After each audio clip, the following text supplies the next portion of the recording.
मंजलिस की लड़ाई हिस्सेदारी की लड़ाई है। टायर का पंक्चर अगर बाप बनाएगा तो बेटा गाड़ी खरीद कर गाड़ी चलाएगा इंशाअल्लाह ताला।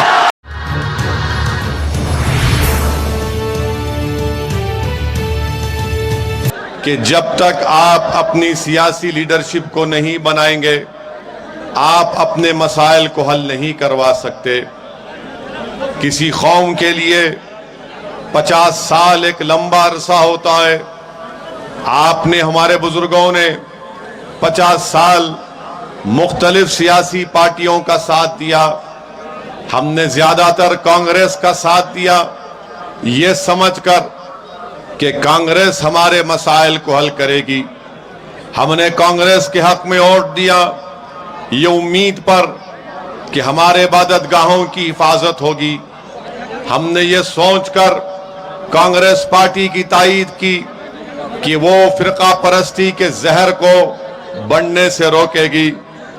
आपके हमारे बुजुर्गों ने मुख्तलिफ सियासी पार्टियों का साथ दिया, ये सोचकर कि हमारे मासूम बच्चे और बच्चियों के लिए तालीम का इंतजाम किया जाएगा, हमारे नौजवान नस्ल के लिए कॉलेजेस का इंतजाम किया जाएगा, पुलिस के जुल्म से उनको बचाया जाएगा, झूठे मुकदमात में उनको डालकर जेल जाने से उनको बचाया जाएगा, उनके घरों की हिफाजत होगी।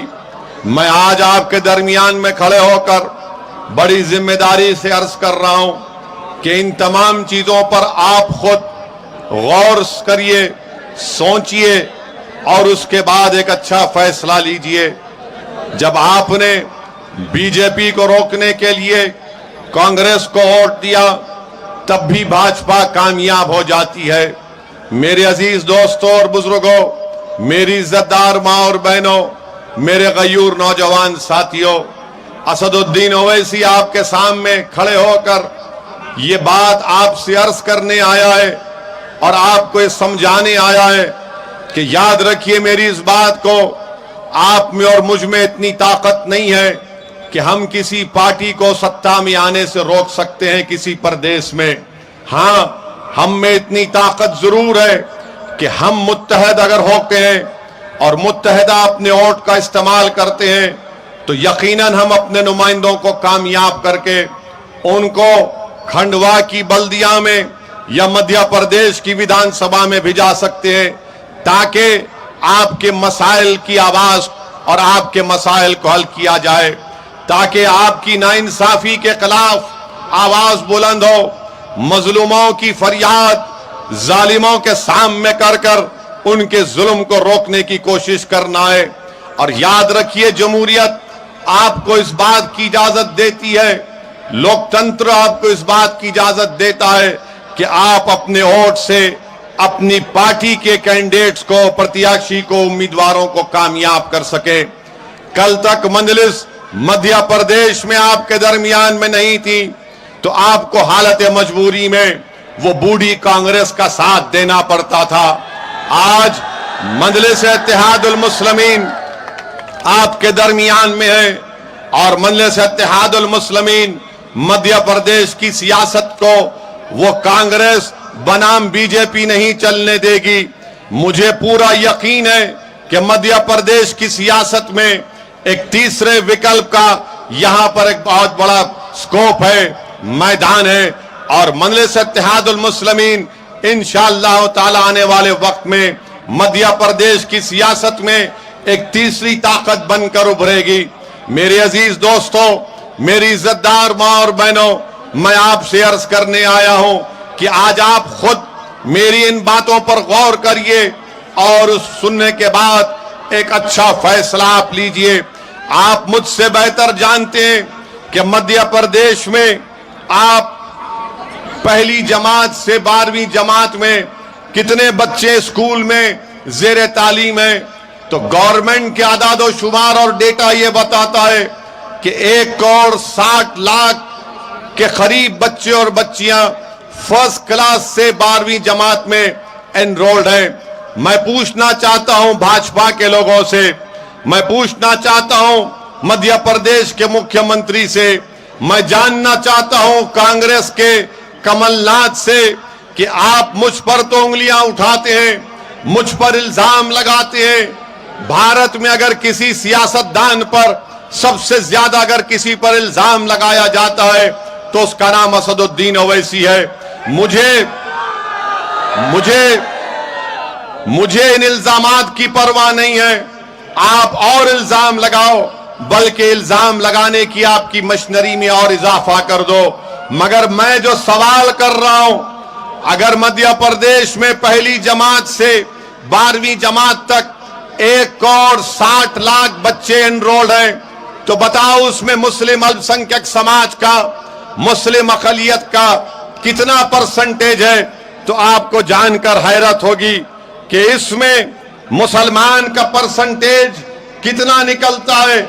आप खुद यकीन नहीं करेंगे कि मुस्लिम एनरोलमेंट अगर 7% आबादी है मध्य प्रदेश में, तो बमुश्किल 4% भी मुसलमानों के बच्चे और बच्चियां पहलवी जमात से 12वीं जमात में पढ़ते हैं। क्या इसका जिम्मेदार मैं हूं? किसने आपसे कहा था कि अल्पसंख्यक समाज मुसलमानों के बच्चों को तालीम मत दिलाओ? किसने आपसे कहा था कि मुसलमानों के मोहल्लों में स्कूल को मत खोलो? किसने आपसे कहा था कि अगर हमारे बच्चे हायर एजुकेशन की तालीम हासिल करना चाहते हैं तो आप उनके लिए कॉलेजेस ना खोलें? मैं आपसे अर्ज कर रहा हूं कि ये मसाइल हैं, जज्बाती तकारीर और नारों से कुछ नहीं होगा। अगर आप ये चाहते हैं कि जमीन पर नाइंसाफी का खात्मा हो, तो नौजवानों मेरी इस बात को जहन नशीन कर लो कि इम्तियाज जलील, असदुद्दीन ओवैसी, फेरोज लाला और डॉक्टर गफ्फार कादरी मध्य प्रदेश को अपनी मकबूलियत में इजाफा करने के लिए नहीं आए हैं। अगर हम यहां पर आए हैं, नौजवानों तुम्हारे मुस्तकबिल की लड़ाई लड़ने के लिए आए हैं, तुम्हारा हक दिलाने के लिए हम आए हैं, और हम ये चाहते हैं कि मध्य प्रदेश की सियासत में आपको अपना हिस्सा मिले। मंजलिस की लड़ाई हिस्सेदारी की लड़ाई है, और जब तक अल्पसंख्यक समाज को, दलितों को सियासत में उनका हिस्सा नहीं मिलेगा, हम लड़ते रहेंगे, एहतजाज करते रहेंगे और आवाम के दरमियान में आते रहेंगे। मेरे अजीज दोस्तों और बुजुर्गों, फिर मध्य प्रदेश में अपर प्राइमरी में आप देख लीजिए कितने मुसलमान हैं। 4% हमारे बच्चे और बच्चियां एनरोल्ड हैं अपर प्राइमरी में। सेकेंडरी लेवल पर सिर्फ 3.7 है, हायर एंड सेकेंडरी लेवल पर 3.44 है। और अगर आप हायर एजुकेशन में चले जाएंगे तो पूरे मध्य प्रदेश में 21,80,000 के करीब बच्चे तालीम हासिल करते हैं। 21,80,000 हायर एजुकेशन में, डिप्लोमा, डिग्री, पोस्ट ग्रेजुएशन और पीएचडी। बताओ मुसलमानों का कितना तनासुब है? सिर्फ 44,290 है। कौन जिम्मेदार है इसका? आप कहते हैं कि मुसलमान जज्बाती हैं, जो मुसलमानों से नफरत करते हैं कि मुसलमान गरीब है, पढ़ता नहीं है। अरे अगर मैं गरीब हूं, इसलिए गरीब हूं कि तुमने मुझे मेरा गरीबी मेरा मुकद्दर बनाकर रख दिया। अगर मैं गरीब हूं और मेरे बच्चे और बच्चियां नहीं पढ़ते, इसलिए नहीं पढ़ते कि तुम हमारी औलाद को पढ़ाना नहीं चाहते, तुम उनकी तरक्की के दुश्मन हो। तुम बर्दाश्त नहीं कर सकते कि मुसलमान का बच्चा डॉक्टर, इंजीनियर और आईपीएस और आईएएस ऑफिसर बन जाए। तुम उसको वही टायर का पंक्चर बनाकर देखना चाहते हो। असदुद्दीन ओवैसी ये पैगाम देने आया है कि टायर का पंक्चर अगर बाप बनाएगा तो बेटा गाड़ी खरीद कर गाड़ी चलाएगा इंशाअल्लाह ताला। ये हमारा हौसला है, ये हमारा ख्वाब है।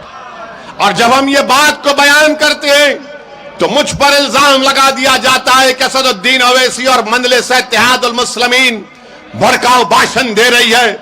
मैं भड़काऊ भाषण नहीं देता हूं, मैं आवाम के दरमियान में आकर आवाम के दिलों में जो जज्बात है उसको अपनी जबान से बयान करता हूं।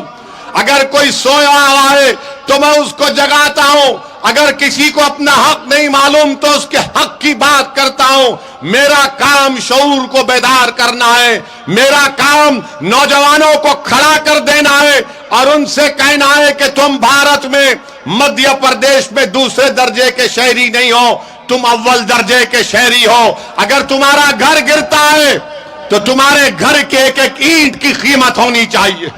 मेरे अजीज दोस्तों, बुजुर्गों, मेरे इज्जतदार नौजवान,